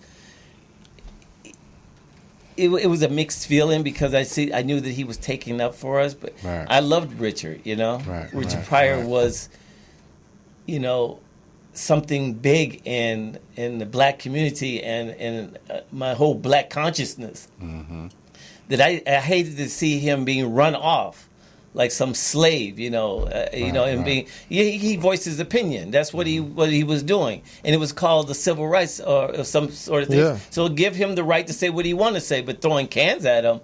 It wasn't necessary, I didn't think. But was so. Sad. Did you ever see that one? What's so fascinating about the story that you just telling that you was there, but the media paints it at he was slamming gays. And, no, he was taking up for us. Right. But they didn't say that part. Yeah, because I noticed on your hat and your shirt. What is that? Tell us about that. This is my brand, Afro. Afro stands for American from Royal Origin. Now, most people think, well, it's just strictly for black people. But no, me and my partner, John Clancy, using the Afro brand as a unifier, that respecting, where we come from and our origins as black people, but your own origins and your higher self. So we say, okay, that's what that is for us, for Afro. So it's my brand, Afro. And where can we get this at? It'll be available on Amazon and on our website. Okay. Under the umbrella brand Shuiwear. Shuiwear. Yeah. Okay. Shui, if you're going to get it. My next song after Feng Shui, the one that's gonna be the football dancer loves so much. That's going to be the remix? He's probably going to quietly go buy the record. You actually think there's going to be a next song? Yeah. That's so much confidence. But you know what? As we sit here right now, Gangnam Style, it wasn't your style either, but it sold 8 million or more copies around the world, just so you know. So there's something for everybody. I'm not... Michael Jackson, as famous as he was, and I love Michael, and he sold 150 million albums, but there's 7 billion people in the world. A lot of people didn't buy Michael's record either. And if he can handle it, I can handle it. I know. I wish you the best. I still think it sucks. But no, I'm just kidding. But he hit you hard before you came in, though. Oh, what was it? Toothpaste? Oh, yeah. What's your favorite toothpaste? Oh, mine is Crest. But is that a man's toothpaste? Crest? Yeah, for me it is. I mean, what's yours? Why Comment. Because he listened to the show and he was like, what a dumbass question. Oh, that I asked for Bobby Brown what his favorite toothpaste was? That's just a question I like. Yeah, okay. Yeah. So you didn't ask me, but No, because Bobby was... He's a different one. Bobby he had to go to the bathroom. He Bobby Brown was a controlled interview. We had to watch what, POTUS was scared. You didn't want him to go to the bathroom. No, he went to the bathroom. Yeah, we in the middle of the show. No, after. No, but we just did. We were very nice to him. We had to be. You were more authentic. Bobby Brown was, Bobby Brown. Yeah. He was sweating a lot. He was sweating a lot. He was sweating. Yeah, he was sweating. He was having. He had the boo boo. He had the boo. Did you say that out loud? He had to release them little tenderonis. When you got a boo boo, you get hot. He had the tenderonis. He had to release them. He had to release those tenderonis. That's pretty funny. Hey, listen, we have about 12 minutes left. Now, I thought I read that you were of Puerto Rican descent. Yes, Puerto Rican and Ethiopian. My mom's. Now, who's Puerto Rican? Who's your? My father's Puerto Rican. Okay. And your mom. Here it is. Black people, we have a penchant for creating designer black people. There you go. But at the end of the day, in my mind, I'm Thalmus Rasulullah. I'm no lighter than he is. There you go. Again, that's just a way to break us down. Yeah. I'm a black man. Period. You can call me whatever you want to call me. You could put it in a category if you like. Right. At the end of the day, when I was growing up in Chicago, still a black man. I had one of my best friends was Dwight and some other ones, and they were he was about 5 shades darker than a black crayon. Mm-hmm. But I saw myself, I looked just like he did. Right. Yeah. And you love dancing. Yes, I do. Have you always loved dancing? Yes, I did. I've danced since I was 3 years old. Mm-hmm. To give you an idea, anybody's listening, and you guys, when you go home, you Google, I want you to YouTube search Michael Jackson when he was wearing the pink fedora on the Ed Sullivan Show. Mm. That particular performance, where he had the fringe vest and the pink fedora. Okay. The way he was dancing, the maturity, I danced like that when I was 3. The only difference between me and Michael Jackson, I didn't have the voice or wasn't conditioned to do that kind of thing. Right. But you just didn't have Joe Jackson. Yeah, I didn't have Joe Jackson whooping me into a career. But that kind of maturity, people used to say when I was 3 years old, God, that little boy danced like a grown man. Mm-hmm. Okay. Yeah. And, I think I do attribute my dance ability to the diverse music I listen to and the shows I listen to. I mean, it wasn't unusual for me to listen to Tito Puente and then listen to James Brown in the same moment. B.B. King is no different, or Celia Cruz is no different than Aretha Franklin. They were all the same people to me. Eclectic. Yeah, exactly. And it was just a different kind of soul music, different kind of R&B. That reminds me, before we go further, can you, since this is Aretha's funeral, can you pull up Take a Look, so when we go out on that song again, Take a Look, Aretha sings the blues. What's that? Say a Little Prayer. That one. What's that one? Say a Little Prayer for See, that's the Spanish one. Harlem. That's the one. When I play that at home, it just brings real tears to my eyes. Come on. I was like, I want somebody to love me like that. Yeah, on that level. I want to be deserving of that kind of love, that level of love. That's an interesting point. Spanish the way you Harlem. phrase it, you want to be deserving of that kind of love. And I think that's one of the challenges for men is to act a certain way and maintain who they are so they can be deserved to be loved a certain way. Mm-hmm. It's Take a Look. Lord have mercy. Your voice got so aggressive. Wait till I leave this place. Lord have mercy. Please, someone. No, I'm just kidding. Lord have mercy. I like messing with her because she take everything so personal. But you do love Feng Shui, though. No, I don't. I don't like that song. No, I do. It was catchy. Yeah, it is catchy. That's all it needs to be. It's not going to catch me, but it's catchy. It's catchy. You mean okay, just for principles, you wouldn't pay 99 cents to help your brother? 99 cents. We're talking about that's 99 almost $1, man. Well, it's less than $1. Mm-hmm. No, I definitely would buy it. For 99 cents, even if you burned it. No, I definitely. Yeah, I would buy it. I wouldn't listen to it, but I was sponsor. I'm going to buy it. It might be the wedding song of the century. And I got iTunes and all that stuff, so I'm going to put it on my phone. Download it. Yeah, I'm going to put it on my phone. Can you do it now? Yeah, you should add that. You should make it your ringtone. No, I'm not going to do that. I will send you all the links, or I will send it to you. Send it to POTUS. I'm not going to give you my number. Send it to POTUS. Yeah. You're not his type. Yeah. Oh, wow. Not the man Feng part. But Shui. There you go. Yes. No, I'm definitely because say I'm so impressed. Well, I've been impressed with you, but just sitting here speaking with you for the past hour and 40 minutes, I definitely will support you in some. Well, thank you. I think you're. Yeah, I'm gonna wear your Just t-shirt. so you guys know now, feng shui is sort of a euphemism now. I want you to use it the same way you use "that's fly." Remember when the girl said, "Man, that girl's fly." Now she's not fly anymore. She's feng shui. Okay, you really stretch. You know? Okay, watch. Okay, I said it today. Maybe one day you're Al gonna slip. Toomer will do it on his show. You could do on one of your stand up. You can just say, "I'm gonna get feng shui out here." Al Toomer or the girls or their show. Sell it, Shabba-Doo. You got the opportunity to be the most hippest comedian that ever hit this planet. You're welcome. All right. You got a chance, Lou. Feng Shui. okay, speaking of Aretha, you know her funeral is still going on. It's I been, know, it's what, 5 like hours. 4 hours? 5 It's hours? about Really? 5 hours. Did I'm she going to the after Hey, party. it's been on so long. She took her shoes off. What you know? Her son sang a She tribute. across the leg. Yeah, her son. Aretha's son sang a tribute. Can he sing? Oh, really? Can you sing? No. Oh. Hold on, let's Not- not you just know, run not- over the I mean- goddamn comedy here. That was hilarious. She took her shoes off. Woo! And across the leg. My ankles done swole up so. Yeah, they that's Everybody was there. I Yeah. mean, I saw Louis Farrakhan there. Yeah. They Yeah, said he was him sitting and Bill right- Clinton were sitting together. Clinton was there. Yeah. Hillary was there. They got a shot of Bill Clinton. He fell asleep. No, after a Hillary while. did too. Hillary, she was knocked You know out how too. white people can't hang with black funerals, man. They Because just- their funerals last about an hour. Yeah, John- Ours is out Yeah, there. John McCain's was like I a think drive Hillary through. took her shoes off. Yeah. Hillary took Hillary still. I feel bad for her because that she lost to Trump. Well, she got ripped. That's just one unlucky woman. She's just I would not want to be underground with her because she's No. gonna get hit. No, Hillary she got to be looking at Bill talking about because he heard her. He heard her.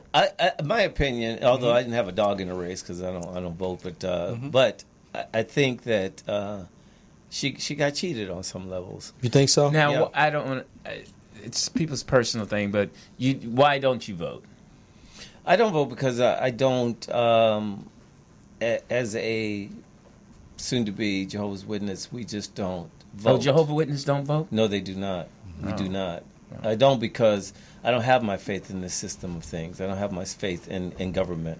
Mm-hmm. I did not know Jehovah's Witnesses didn't vote. I have my learn faith something. in God and His promise that He's going to create a new world, a better world than the one we What live in. made you lean towards becoming a Jehovah's Witness? Well, I read it. I started to read. First of all, I was so-called raised in the truth. And when I tell people that, they go, "Oh, then that's probably why you are." I said, "No." I said, "Look at it this way. If I stood in the bank all day, how long would I need to stand there before I get rich?" So just being in a household as a Jehovah's Witness doesn't mean that I accept that or that somehow I'm going to be, in a bosom position with God. No, one day I sat down and I really read it. And I started thinking, wait a minute. We want to lie. We want to cheat. We want to cheat on our wife. We want to do all what we want to do in this world. Why would someone write in a Bible or anywhere that would tell you to be faithful to your wife? A human didn't write that. Now, someone else wrote that. The Jehovah's Witness supposed to be faithful? Yes, they're supposed to be. So yes. tell us just shortly what is the Jehovah's Witness? What do you guys believe in? We believe in Jehovah God as detailed in Psalms 83:18. And only that part of the Bible? No, the entire Bible. So what is the difference between a Jehovah's Witness and a Christian? Well, we are Christians, so there's no difference. So in what that is the regard. difference? No, in behavior, in what we actually do versus what someone else doesn't do. Like for instance, God said for us not to bow down to graven images and to pray to them, whatever. So we don't put crosses around our neck, and we don't bow down to Mary statues or any of that stuff. God said that was forbidden. So we don't do that. But other Christian beliefs will do that. And a lot of it was taught to our ancestors, from Africa, were brought here and force-fed that idea that we're to bow to these graven images when in fact we aren't. What's the science behind when you're in a hospital and you don't take blood transfusions to save your life? Because God said the sacredness is in the blood itself. The life force is in the blood itself, and that the ownership of that blood belongs to Jehovah and only Jehovah.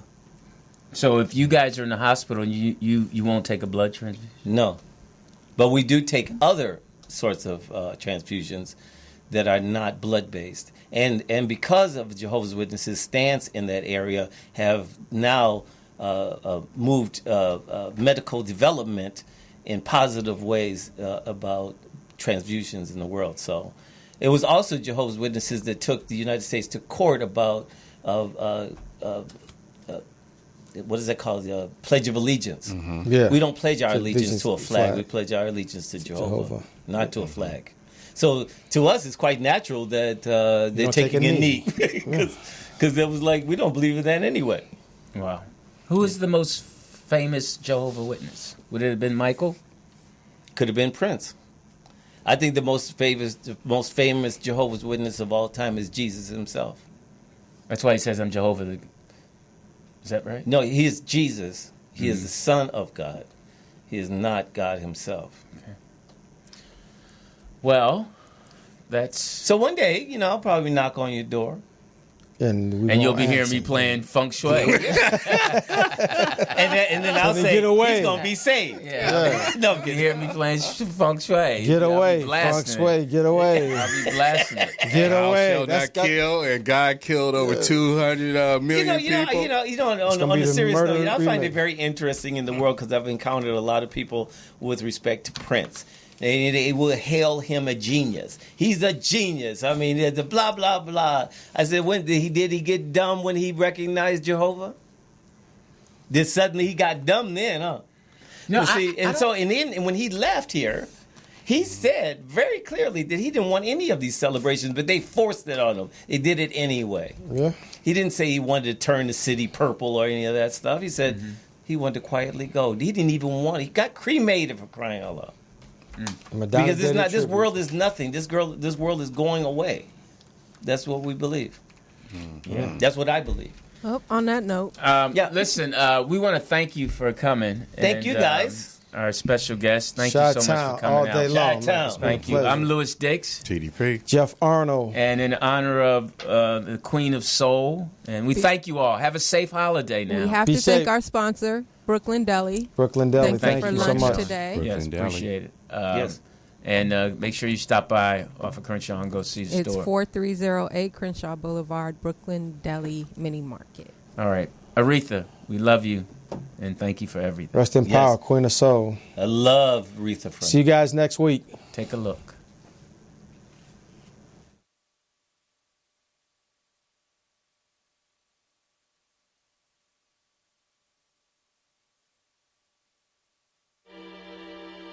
Take a look in the mirror. Look at yourself. But don't you